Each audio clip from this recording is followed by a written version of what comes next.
Yun, mabilisang videos tayo mga boss. Yan, Agassiza Works in the house.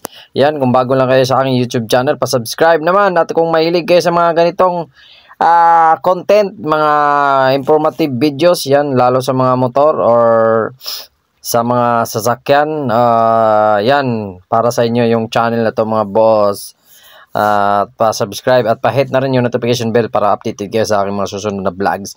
Mabilisang videos lang tayo mga boss at sana samahan nyo ako.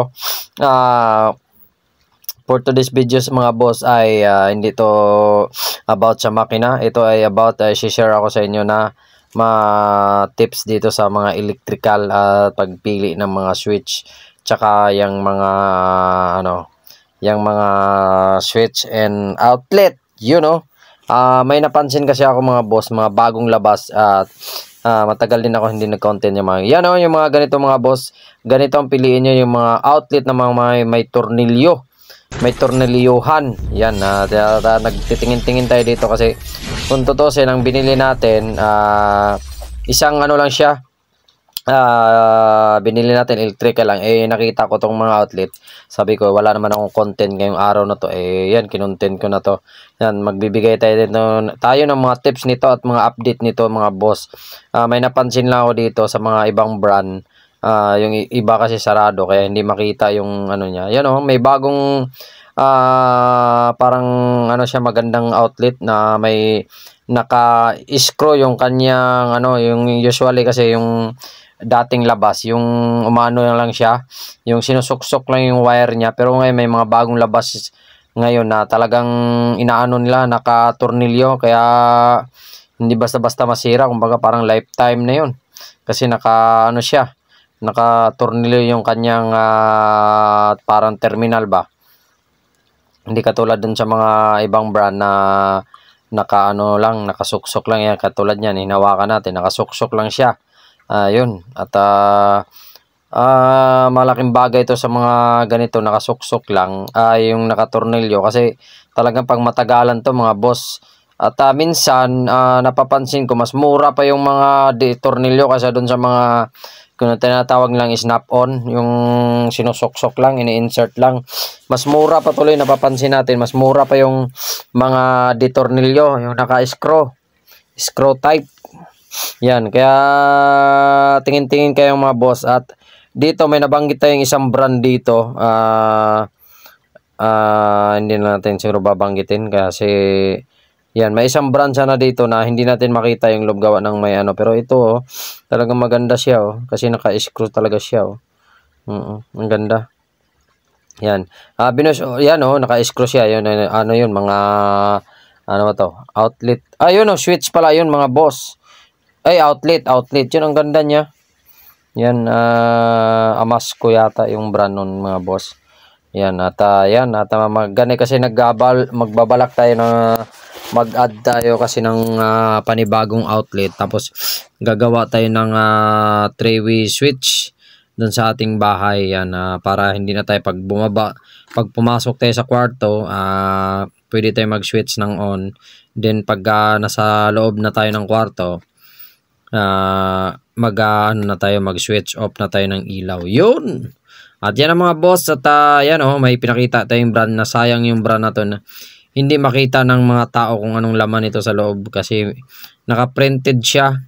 Kaya talaga hindi malaman kung may tinatago. Yan, like yan ito. Yan, yan yung brand na yun mga boss, yun, disuksok din. Kaya hindi natin masyadong pinokos yan.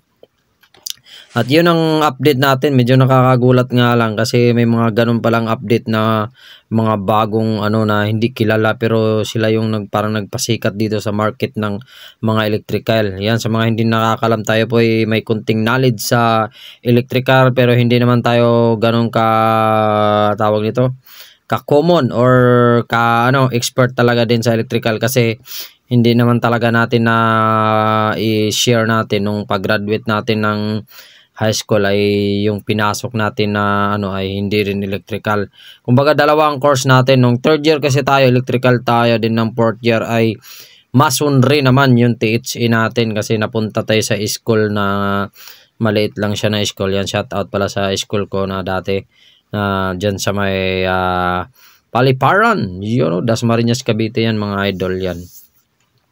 At yun nga lang mga idol, at yun na pag-isip natin na mga bagong update dito sa mga electrical ano na to. Pero next ano natin at may balak rin tayo pag nagkaipon tayo konti, bibili rin tayo ng ating breaker, yun, pang kwarto na breaker, siguro mga 15 amperes yan, kasi mayroon na tayo doon na yung pinaka main ano natin box doon, yung main box natin nasa 30 amperes, papalitan natin yun papalitan, kumbaga mag-ano dito tayo sa loob.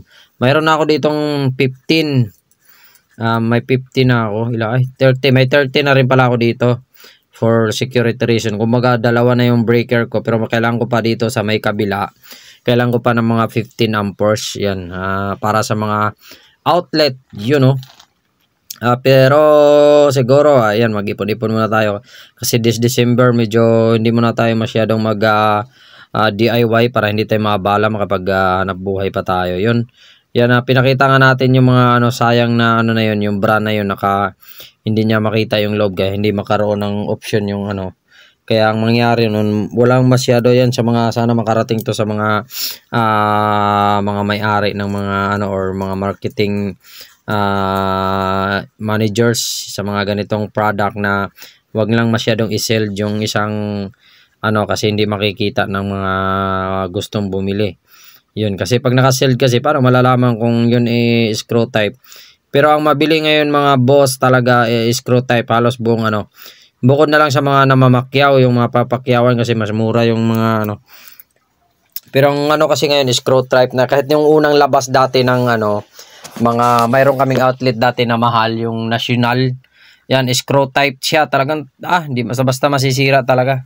Screw type yung outlet niya, hindi basta-basta, kasi higpitan mo lang, wala namang wala nang masyadong higpitan mo lang siya, kumbaga wala na siya masyadong spring sa loob, or wala talaga siyang spring kasi screw nga naman.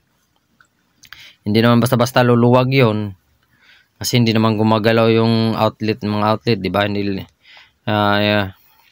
talagang doon na lang talaga siya sa yung sa may suksukan na lang, yun na lang siguro ang bibigay. Yan lang.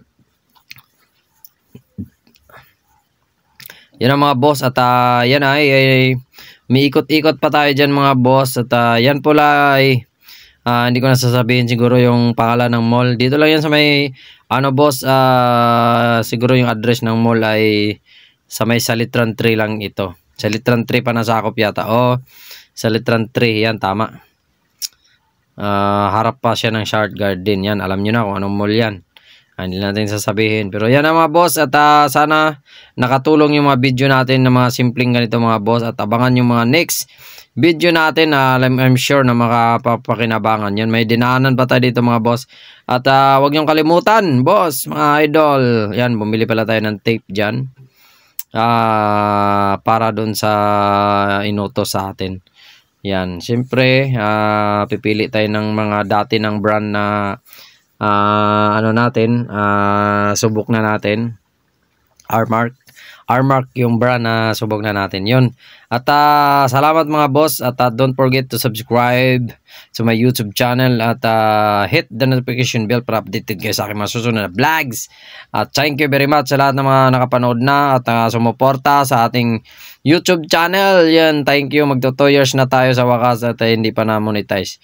2021 yata tayo nagumpisa mag-vlog mga boss, at yun, sana ma-monetize na tayo dito sa YouTube, at sa FB naman sana na tayo, bago sana magpasko matikman na natin yung katas ni FB.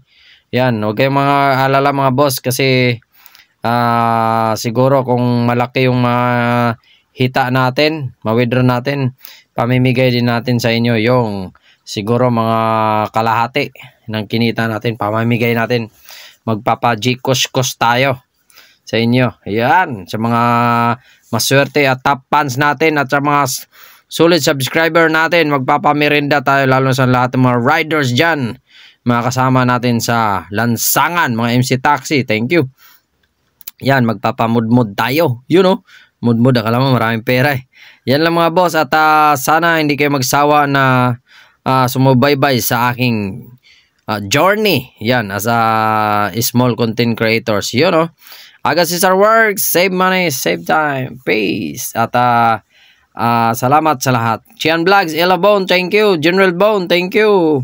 At sa lahat ng mga YouTubers dyan at mga content creators sa atin sa Facebook.